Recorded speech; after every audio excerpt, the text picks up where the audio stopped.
And from Guys and Dolls, sorry, just laughing there. Luke was dancing his little socks off there. Oh dear! If Thank only goodness you can't see it. I was going to say, if there was only a camera in the room.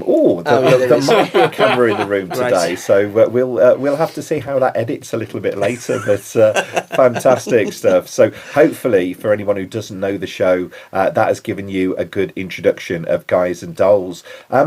From a gangster / gambling point of view, Nathan, would you like to give our lovely listeners a bit of an overview of what life is like for a guy from Guys and Dolls? It's hard graft, you know. It's a difficult living trying to make money out of gambling. Yeah. And I would not encourage people to take that route. Absolutely. Now, I was just thinking to myself, before I came in, I had my lunch.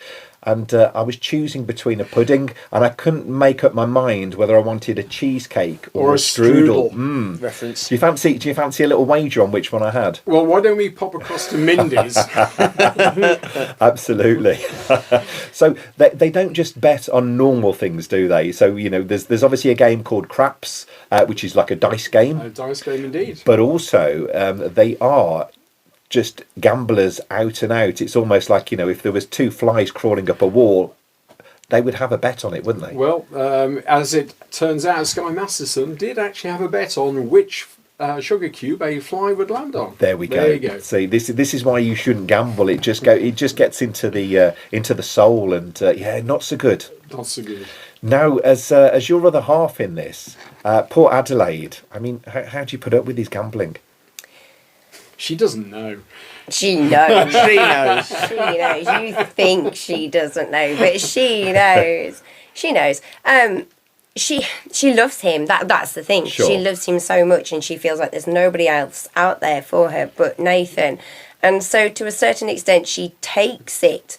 But when it becomes Nathan's number one, Yeah. she's not going to take it now. No, there can only be one number one, can't there? Absolutely, and that is Adelaide. And that is Adelaide, absolutely. Absolutely. And when he's on a winning streak, he flourishes you with gifts, doesn't he? Never. He always forgets. And what about the mink coats I was and going to stuff say, like that? where did all the mink come from? Well, that wasn't from you. Wow. I mean, we're starting domestic arguments already on a Sunday, dear. so I can... What about the diamond wristwatch? I think we with better the gold switch. I band should probably and the sit in the two middle. rubies? Can we swap? Different places. Brilliant stuff. But I mean, there's some absolutely amazing numbers in the show. With one of them is actually a proper argument, isn't it, between you two? Yes. in the song "Sue Me." But of course, Adelaide has also got a number that's almost it is about Nathan, isn't it? Really, and she's had enough at that point. Yeah, there's a lot of. All I can say is that the collection of Adelaide's numbers are very roller coaster emotionally. Yeah. She's got obviously her performance numbers. Yep. Then you see her inner thoughts through the laments. Of course. Then you've got the number with Nathan of Sue Me, where, as you say, it comes to a head between them, and she gives that ultimatum: it's me or the gambling. Yeah. And then the ending where she speaks, she actually meets Sister Sarah Brown, and they talk through what love actually is. And then I'm not going to say any more because I don't want to spoil it. Absolutely. And I mean, it is, as shows go, it is a love story as well, or two love stories at least. Yeah. It is, but very, very different styles of love, isn't it, really? And Two love stories and a bromance. And a bromance, Yeah. I was described, yeah. I don't know, it seems quite nice to me. Like, it seems to be a musical about sort of love in all of its different forms, really. You've got the couple that have been together for ages but haven't got married. You've got a couple who are just starting out. You've got the bromance, as we said, as you described, I think, between Benny and Nicely, really. There's this sort of... everybody's sort of having to get by on their wits a bit, and I think it's quite nice that through that, the genuine love and care that people have for each other is sort of shining through. Really. sure. Not completely easily, of course. It has its obstacles, but yeah.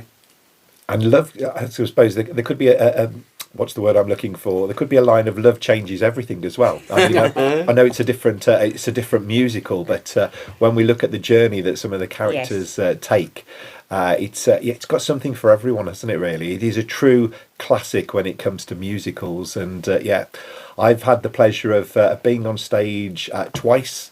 Once as Harry the Horse many years ago, and then as Nathan for our lovely friends over at West Bromwich Operatic Society.